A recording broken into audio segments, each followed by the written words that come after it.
बड़ी बात तो तब है जब वो इस बात का सबूत प्रकट करे कि मैं किस कुल से हूँ। मैं उस नारायण के कुल से हूँ, मैं वह सर्वेश्वर के कुल से हूँ। वृंदावन बिहारी लाल की जय हो। कुछ लोगों का कहना है कि अक्सर विशेषकर लोग कहते हैं कि इंसान को भगवान ने बनाया है और इंसान भगवान की मूर्ति बनाता है, सजाता है और पूजता है। खुद की बनाई हुई मूर्तियों को क्यों पूजता और बनाता है? इंसान को तो भगवान ने बनाया है। पर यहाँ एक बड़ा उत्तम तर्क है कि इंसान को भगवान ने बनाया है जो जिसके कुल से होता है, उसमें उसके लक्षण होते हैं। माँ पत पूत पिता पत घोड़ा, बहुत नहीं तो थोड़ा थोड़ा। इंसान को भगवान ने बनाया है, तभी तो इंसान भगवान की मूर्ति बनाता है और सजाता है और पूजता है। उसे किसी और ने बनाया होता तो वो और की मूर्तियां बनाता, और उसे भगवान ने बनाया है तभी तो वो भगवान की मूर्तियां बनाता है। जैसे मूसे का ज्याया बिल नहीं खोदेगा तो और कहाँ जाएगा, क्या करेगा? तो भगवान का बनाया हुआ इंसान भगवान की मूर्तियां नहीं बनाएगा, सजाएगा और पूजेगा तो और क्या करेगा? इसीलिए इंसान भगवान की मूर्ति बनाता है, सजाता है और पूजता है, क्योंकि उसे भगवान ने बनाया है।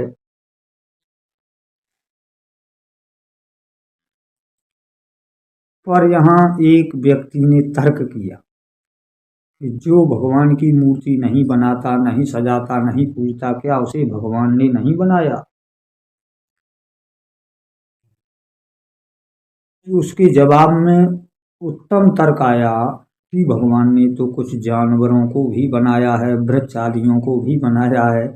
वो न भगवान की मूर्ति बनाते, न सजाते, न पूजते, वो जानवर हैं, वृक्ष हैं। तो उनमें से ही वो इंसान हैं जो भगवान की न मूर्ति बनाते, न सजाते, न पूजते हैं। पर एक बड़ी विचित्र विशेषता देखिए कि जितने इंसान इंसानों की इस विशेषता से बाहर हो गए कि मैं मूर्ति न बनाऊंगा, न सजाऊंगा, न पूजूंगा, तो जो उधर जड़ योनियां थीं, वृक्ष फूल आदि, उन्होंने उन इंसानों की जगह ले ली और वो इन इंसानों में आकर शामिल हो गए। तो जितनी जगह जड़ योनियों में खाली हुई, उन जगहों पर वो इंसान हो गए, और जितनी इंसानों की भीड़ में से जगह खाली हुई, उनमें से वह फूल और पत्ती हो गई। जैसे बेलपत्र, तुलसा, जी भगवान की विग्रह के सामने उपस्थित रहते हैं, इधर इनको शामिल कर लिया गया और वो इंसान उनमें जड़ पशुओं में शामिल हो गए। तमाम तरह के फूल शामिल हुए, वृंदावन बेली चंप चमेली गेंदा बली गुलाबों में, गेंदा गुल मेहंदी गुलाब बांस गुल खैरा फूल हजारन में, कदली कदम अमरूद फूल फूले रसाल सब शाखन में। तमाम तरह के फूल शामिल हुए जो भगवान के विग्रह के सामने चढ़ाए जाते हैं, सजाए जाते हैं, माला बनाई जाती है। क्योंकि जाके कुल की रीत है, गहें जात है तौन, और करसाहर के सींग पे ऐंठ जमावे कौन। करसाहर हिरण का सींग उठा हुआ होता है, उसकी कुल की यही रीत है, तो वो अपने आप ही उठा हुआ होता है। अन्य पशुओं के सींग इठे नहीं होते। तो जिसके कुल की जो रीत है वह उसे पकड़ता है। इंसान को भगवान ने बनाया है, तभी तो इंसान भगवान को भजता है और पूजता है। मूर्तियां बनाता, सजाता और पूजता है।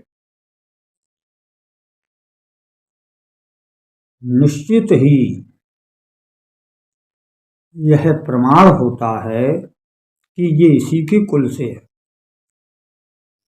तभी तो संतों ने लिखा भी है, ईश्वर अंश जीव अविनाशी और चेतन अमल से सुख राशि।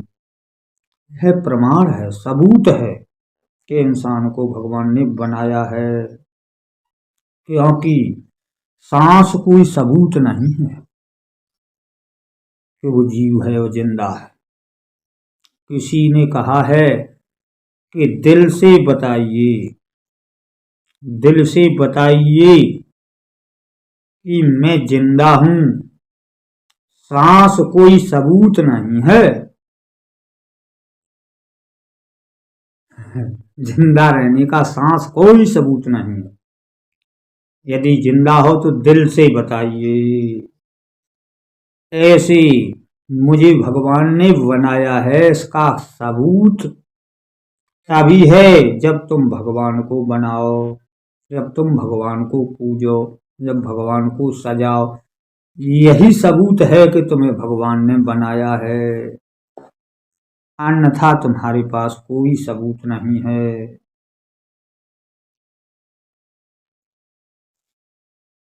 सांस तो अजगर आधी योनियां भी लेती हैं, तो मनुष्य सांस लेता है, इसमें क्या बड़ी बात है।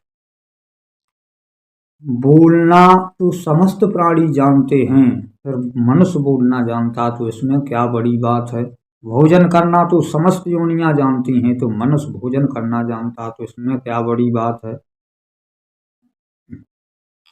विजय प्राप्त करना, लड़ाई लड़ना तो सभी योनियां जानती हैं, तो मनुष्य जानता तो क्या बड़ी बात है।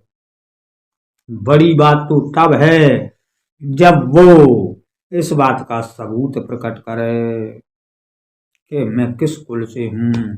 मैं उस नारायण के कुल से हूँ, मैं वह सर्वेश्वर के कुल से हूँ। इसका सबूत प्रकट करे। और सबूत प्रकट करने के लिए दिल की आवश्यकता है, श्वास की नहीं। श्वास तो सब ले रहे,